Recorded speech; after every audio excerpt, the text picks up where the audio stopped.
Is fruit forbidden when it comes to the topic of diabetes? It can be a quite tricky subject, with some giving warnings that diabetics should avoid them while medical professionals dismiss those warnings as myths.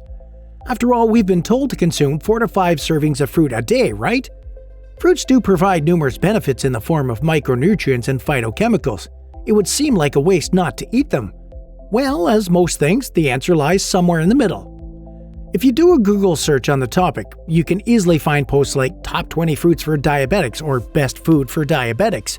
But most of these lists are pretty generic, simply listing the benefits of the fruit such as vitamins and fiber, and seem to lose sight of the main point of whether they are suitable for diabetics. To make things more confusing, some of the advice across different websites seems to contradict each other. Some recommend fruits like bananas and grapefruits, while some advise staying away from them. Some websites acknowledge that eating certain fruits can spike your blood sugar, but then they say it's okay if you pair it with other low glycemic load food, example, eating it with one of your meals.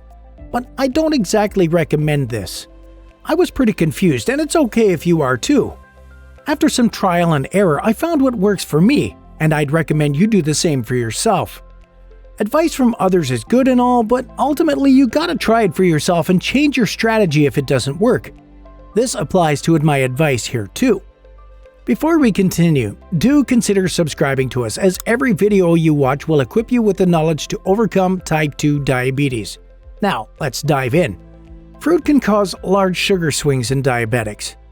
Now, I have loved the taste of fruit since I was young. My go-tos were apples, oranges, and bananas. But when I started to get serious about solving my blood sugar issues, I realized that I may be causing large swings in my blood sugar, leaving me feeling sluggish. At that time, just eating 2 oranges and I'd get super drowsy.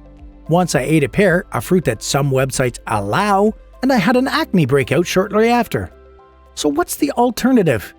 Eating those fruits after meals to slow down their digestion was not a good solution too, as they would ferment when mixed with other foods, leading to indigestion and bloating. Ideally, fruit should be eaten alone and before a meal. Fruits are meant to be fast digesting, to leave the stomach quickly. They tend to spoil in your stomach when mixed with other foods. Dry or dried fruits are an exception. Bananas, dates, raisins, these go well with any food, but they're higher in sugar, so eat cautiously. So what fruits can be eaten on their own? Personally, I found a few fruits that don't impact blood sugar levels that much. They tend to be in the lower glycemic range and don't cause a sugar rush. They can be eaten on their own as a snack, but preferably before a meal, and then give it 15 minutes to settle in your digestive tract before you consume other food. Here they are. All berries: blueberries, raspberries, blackberries, strawberries. Strawberries are one of the best. Each strawberry has an average of 1 gram of carbs, so you can have a full cup of strawberries and only be consuming 15 to 20 grams of carbs. Papaya: rich in the antioxidant vitamin A and helps in the digestion of protein, also a very cleansing fruit for detox. Green apples, or Granny Smith apples, have a lower glycemic load compared to red apples, also I prefer the slightly sour taste. Kiwi: low in sugar and is jam-packed with vitamin C. Guava: relatively lower in sugar and also another vitamin C powerhouse. Here are those that I recommend keeping to a minimum: red apples, grapes, oranges, melons. Now these may be low glycemic load, but it's easy to overeat given that they're 90% water. Pears, bananas, dates, and raisins, unless combined with protein and fat. All fruit juices, fresh or packaged. If you still find that you're sensitive to even the list recommended above, then it might be a good idea to cut out fruit completely for the time being, until your body heals and becomes less insulin resistant.